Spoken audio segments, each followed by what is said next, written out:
Voy a presentar a Patricio Castillo Meisen. Es abogado, es nacido en Puerto Madryn, egresó en la Universidad Nacional de Buenos Aires,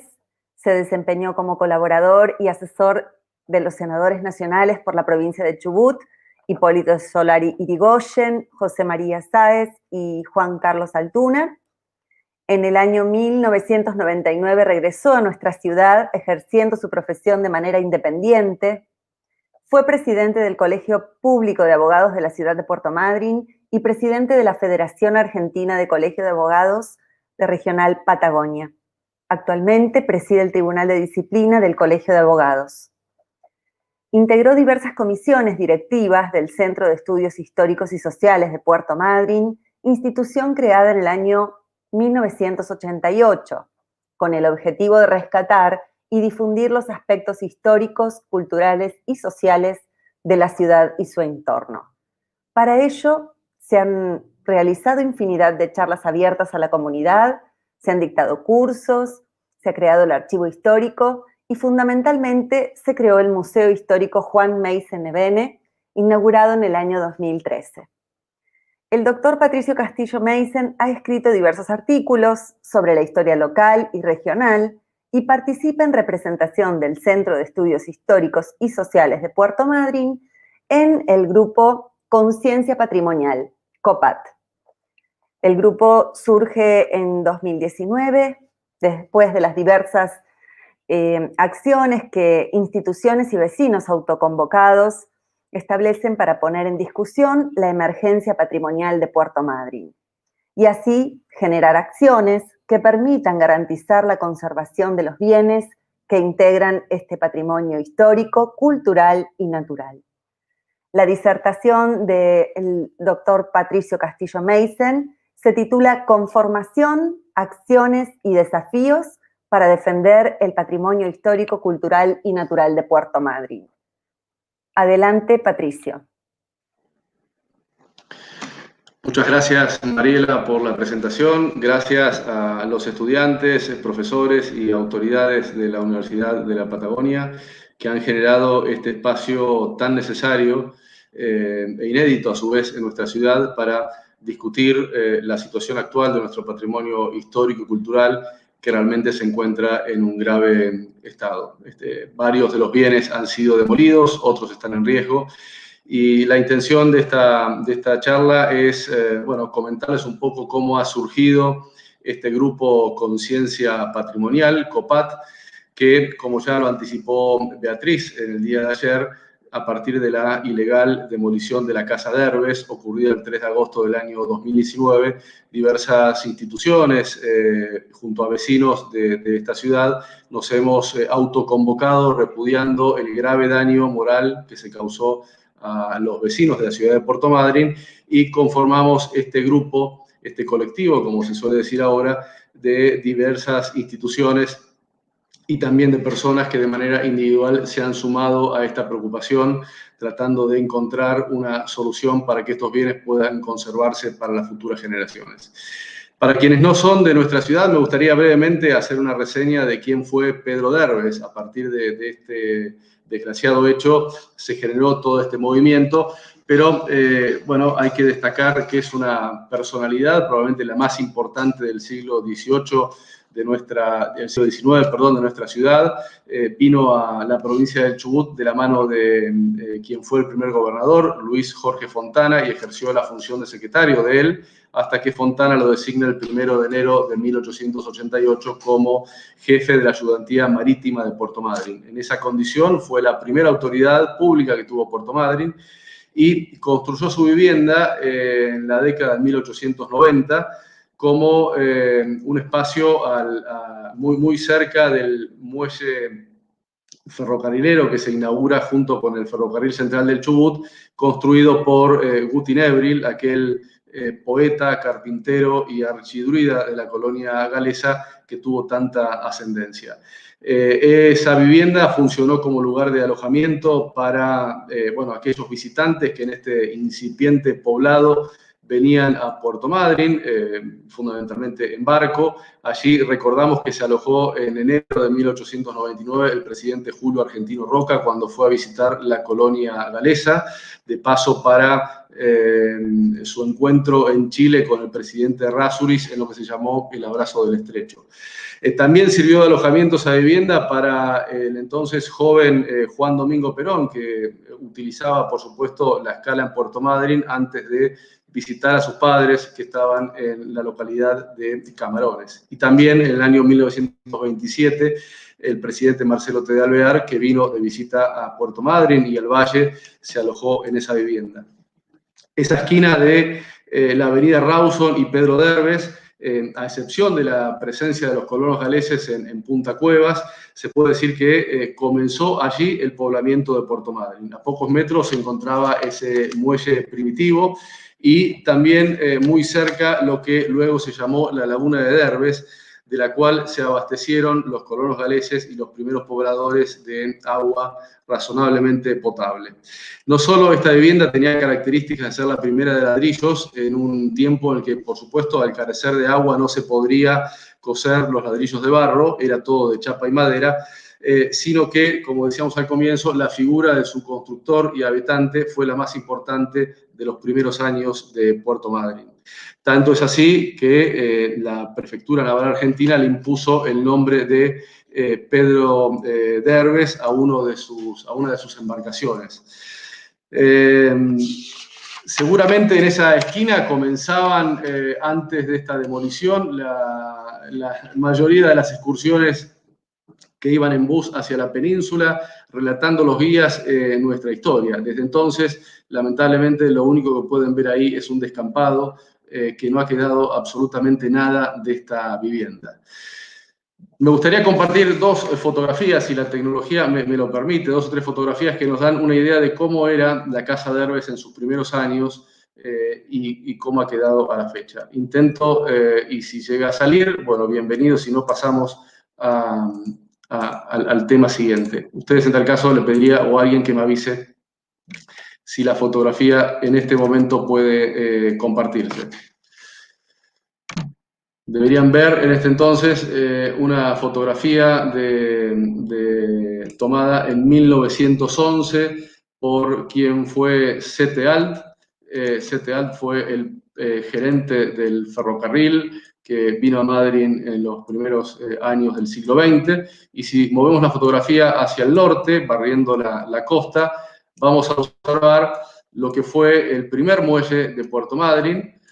Y un poco más atrás de ese primer muelle de madera que funcionó hasta el año 1910, que se construye el actual muelle Piedrabuena, se puede apreciar la vivienda, el puntero del mouse la estaría distinguiendo, de don Pedro Derbez.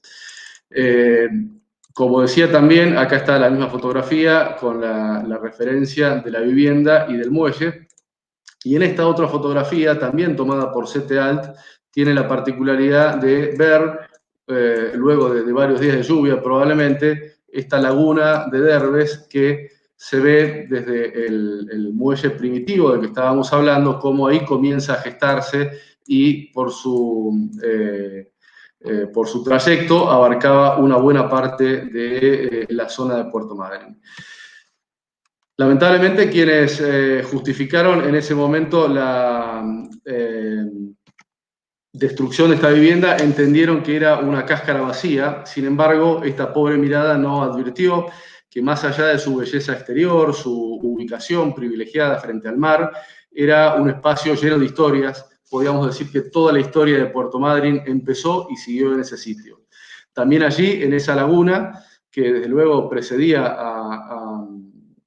a Pedro Derbez, los tehuelches seguramente se proveían de agua en el espacio al que denominaban Nobubu, que en su lengua significa un lugar resbaladizo o difícil de estar. Esta vivienda fue conservada por la familia Derbez y Garate por cerca de 130 años, hasta que fue entregada a un fideicomiso, el Fideicomiso Inmobiliario Sorrento I, integrado por la empresa Fabri S.A., que la demolió de manera ilegal el día 3 de agosto del año 2019. Como final, respecto de la situación de esta vivienda, podemos destacar que una sentencia del Tribunal de Faltas Municipal le impuso a quienes demolieron esta vivienda una multa de 117.000 pesos, que debe equivaler hoy probablemente a el valor de un metro cuadrado construido en la ciudad. Y además le impuso la necesidad no de reconstruir la vivienda, como lo hemos solicitado desde todas las instituciones que reclamamos y vecinos su reconstrucción, sino que establece la necesidad de crear un proyecto que contempla aspectos históricos y emblemáticos de la Casa de Herbes y debe requerir la aprobación de la Secretaría de Cultura, de Desarrollo Urbano y del Consejo de Planeamiento Urbano y Ambiental. Me están pidiendo que repita una fotografía, me parece que la puedo dejar al final. La primera que se mostró es una que va barriendo, lo tengo que hacer con el mouse, parte de la costa de Madryn en el año 1910. Realmente una fotografía panorámica que nos han facilitado al Centro de Estudios Históricos Familiares de CETEALT, este gerente del ferrocarril, que es de un valor histórico inconmensurable. Continúo con esta actuación de COPAT, que como primera decisión fue establecer una declaración conjunta que se presentó ante el Departamento Ejecutivo del Consejo Deliberante, firmada por cientos de vecinos, la Cámara de Industria y Comercio, la Asociación de Hoteles, Bares y Restaurantes, Asociación de Guías de Turismo, por supuesto, estudiantes de la Universidad de la Patagonia, institutos del Centro Nacional Patagónico, también la Asociación Punta Cuevas, la Asociación Cultural Galesa, el Centro de Estudios Históricos. Me estoy olvidando, lamentablemente, porque de varios, y sería injusto en esto, pero destaco que fue un movimiento que generó la demolición como un bofetazo a toda la ciudad y que juntó cientos de firmas en muy poco tiempo. Esa declaración se presentó, como decía, ante el poder político, no tuvo respuesta,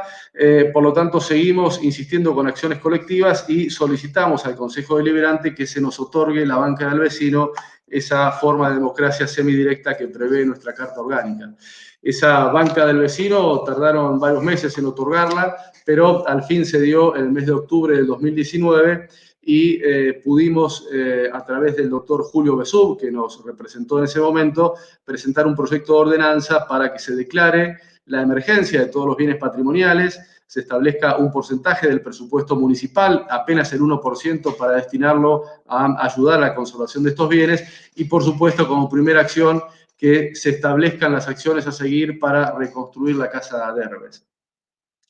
La exposición del doctor Besub tuvo un tiempo muy limitado y recuerdo especialmente que la presidenta del Consejo se ocupó de hacerle saber al expositor que debía cumplir con el tiempo y excepto el concejal Juan Duarte, que destaco acompañó esta iniciativa, ninguno de los concejales demostró el menor interés en hacer alguna pregunta respecto del proyecto y los fundamentos que se estaban presentando. Desde ya, y lamentablemente, esa iniciativa tampoco tuvo hasta ahora, ya ha transcurrido un año, ningún tratamiento parlamentario. El grupo con el tiempo se ha ido consolidando, si bien no han participado luego todas las instituciones, hoy podemos decir que la integran el Colegio de Arquitectos, la Asociación Cultural Galesa, la Asociación Punta Cuevas, que tiene a su cargo el Museo del Desembarco, el Centro de Estudios Históricos y Sociales, diversos institutos del CENPAT-CONICET, desde ya estudiantes de la carrera de turismo de la universidad, que son un bastión muy fuerte dentro de este grupo, y varios vecinos que no quisiera mencionar alguno porque también creo que me voy a olvidar de otros y sería injusto en ese sentido, pero continuamos con reuniones frecuentes para coordinar acciones que tiendan a conseguir medidas concretas que preserven nuestro patrimonio cultural y natural. Con el cambio de autoridades en el mes de diciembre del año pasado se realizaron reuniones con los nuevos funcionarios y se solicitó por nota que se constituya de manera urgente la Comisión de Patrimonio. La Comisión de Patrimonio está prevista en nuestra ordenanza del año 1998, que debe estar integrada por 2 representantes del Departamento Ejecutivo, del área de Cultura y de Obras Públicas, o bueno, lo que hoy sería Desarrollo Urbano, del Colegio de Arquitectos, del Centro Nacional Patagónico y el Centro de Estudios Históricos. Es decir, una composición en minoría desde el gobierno y en mayoría desde las instituciones que somos responsables y que procuramos de manera independiente e imparcial la defensa de nuestro patrimonio. Lamentablemente, esta comisión funcionó los primeros años de su conformación, es más, consiguió la declaración de cerca de 40 propiedades que integran nuestro patrimonio histórico, un listado que en 22 años ha quedado prácticamente congelado porque el Consejo Deliberante no incorporó muchas más propiedades y es una comisión que hoy debiera estar funcionando para poder justamente evitar estas acciones sobre los bienes patrimoniales que se hacen sin ningún tipo de autorización, porque la comisión debe, según nuestro ordenamiento local, dictaminar ante cualquier intervención que se desee hacer en estos bienes patrimoniales. También les pedimos a los nuevos funcionarios partidas especiales dentro del presupuesto y se insiste, desde luego, en la necesidad de que los responsables del daño directo que ocasionó la demolición de la Casa de Herbes la reconstruyan como un falso histórico. No es la solución ideal, pero entendemos que es la posible, tal como lo es la Casa de Tucumán. Es una reconstrucción que permitiría que en ese sitio se cuente la historia, no en fotografías, no con una pared o una ventana de lo que fue la Casa de Herbes, sino reconstrucción de la misma casa en el mismo lugar. También pedimos la declaración de emergencia patrimonial y se fueron realizando diferentes reuniones con funcionarios del área de cultura, de gobierno, de educación y deportes, y también con la secretaria de Desarrollo Urbano, arquitecta Lucía Taylor. Después de estas reuniones, que participaron algunos de los representantes de COPAT, se obtuvieron diferentes respuestas. Una de ellas, que me gustaría desarrollarla brevemente, es que el municipio entendió que se trataba de una cuestión de bienes privados y que, siendo justamente una propiedad privada, el Estado municipal no podía hacer nada porque fue decisión del propietario tomar esta determinación. Y después se excusaron también en que las ordenanzas actuales no son suficientes para preservar los bienes patrimoniales. Claro, esto es una verdad a medias y que tarde o temprano una verdad a medias termina siendo una mentira completa. Primero porque la propiedad privada es un derecho que no es absoluto. La propiedad privada, como todo derecho, garantiza nuestra Constitución, y así lo decía la doctora Usandizábaras hoy temprano, es un derecho que está sujeto a la reglamentación. Además, nuestra Carta Orgánica Municipal, la Constitución Provincial y también la Convención Americana de los Derechos Humanos, que tiene rango constitucional desde el año 1994, establece que la propiedad privada tiene una función social. No es un derecho absoluto. Está el interés de la sociedad por encima de los intereses particulares. Y en este caso, por eso mismo, existen lo que se llaman restricciones administrativas al uso y goce del bien que es declarado patrimonio, en este caso histórico-cultural o un patrimonio natural. Eso no le impide a los propietarios disponer del inmueble, que pueden venderlo, pero por supuesto lo que no pueden hacer es transferir al nuevo adquirente mejores derechos que los que tenían. Y si este bien estaba con una restricción, como era la de no poder modificar su volumen arquitectónico, su fachada, y por supuesto no podían demolerlo, quien lo adquiere tampoco puede hacerlo, por más que sea un bien privado. El Estado, en esa ordenanza del año 1998, el Estado municipal estableció algunos beneficios para los propietarios de estos bienes patrimoniales que podemos entender que no son suficientes y que se pueden modificar, pero lo que no tengo ninguna duda, como también lo decía la doctora Usandizábaras de Basta de Demoler, es que las ordenanzas no siempre son suficientes. Lo que se requiere es voluntad de que se cumplan. Y si estas ordenanzas, las actuales, se hubiesen cumplido, indudablemente ninguno de estos bienes hubiese sido modificado o demolido. Acá lo que hay que entender también es que no se puede cargar sobre los propietarios las consecuencias que genera este interés colectivo o público de preservar estas propiedades. Por eso el Estado entendemos que no solamente tiene que hacer cumplir las normas, los funcionarios cuando asumen juran cumplir la Carta Orgánica, la Constitución y las normas y hacerlas cumplir, así que no debieran sorprenderse si se les exige que las cumplan. Y por otro lado, lo que se debe hacer también es generar incentivos hacia los propietarios para que estimulen la conservación de estos bienes patrimoniales. El segundo punto a destacar después de estas reuniones es que se entiende, como decíamos hoy, que las ordenanzas actuales no son útiles para proteger las ordenanzas. Eso un poco lo anticipé recién, es una ordenanza que tiene 20 años, de la misma fecha y anteriores hay ordenanzas en la Ciudad Autónoma de Buenos Aires, hay ordenanzas en Mar del Plata, mencionaban hace un rato las ordenanzas de la ciudad de Comodoro Rivadavia, así que la antigüedad de la norma no significa que no sea útil. Por supuesto que toda norma es perfectible y que se puede modificar. En ese sentido, nos hicieron llegar un nuevo proyecto o anteproyecto de ordenanza, que lo hemos evaluado, ahora vamos a pasar sobre el final de la conversación a ese aspecto, pero lo más importante creo que destacar es que al día de hoy hay varias ordenanzas vigentes en Puerto Madryn que no se han respetado y que siempre se está a tiempo de comenzar a cumplir. Una de ellas, por ejemplo, que se mencionaba hoy, del año 2016, fue promovida por el concejal Juan Duarte, con quien destacamos su empatía con estas cuestiones patrimoniales, y que estableció, similar a lo que ocurre en la Ciudad Autónoma de Buenos Aires, la prohibición de modificar o demoler cualquier propiedad construida en Puerto Madryn antes de 1960. Siempre, antes debe dictaminar la Secretaría de Cultura, la Secretaría de Desarrollo Urbano y el Consejo de Planeamiento Urbano y Ambiental. Desde entonces, desde el 2016 hasta ahora, se han demolido o modificado decenas de propiedades sin que se exija el cumplimiento de esta ordenanza. Entonces entendemos que la primera obligación es del Estado municipal, la obligación es de los propietarios de conservarla y por supuesto es algo que nos involucra a todos y este es el compromiso que ponemos en manera individual y cada uno desde las instituciones.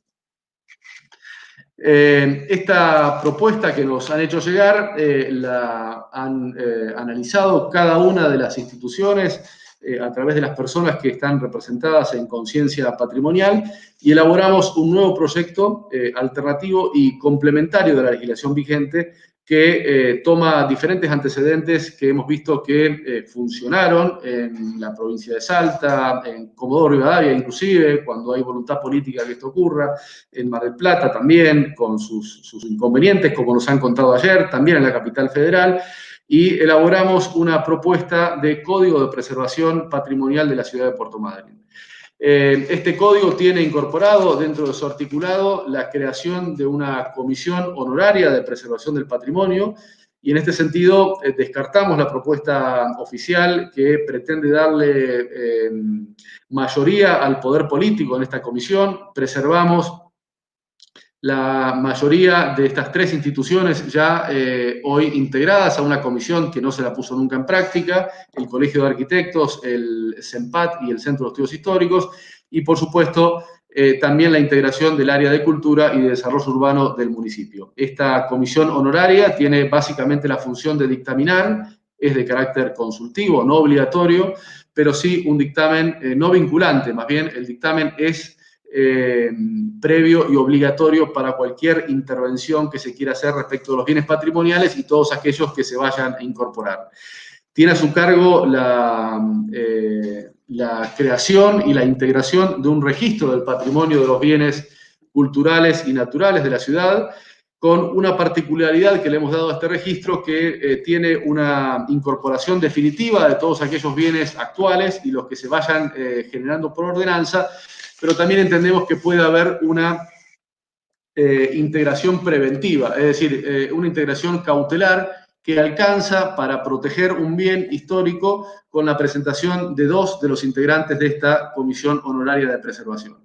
Esto puede ocurrir porque ante la mera posibilidad de que una propiedad sea declarada en un trámite legislativo con todo el tiempo que ello lleva como patrimonio histórico, que inmediatamente se disponga su demolición o su afectación de modo tal que ya no resulte de utilidad. Esto funcionaría, si se quiere, como una medida cautelar con un tiempo de 1 año que daría lugar para que el Consejo Deliberante emita la ordenanza de declaración de bien patrimonial.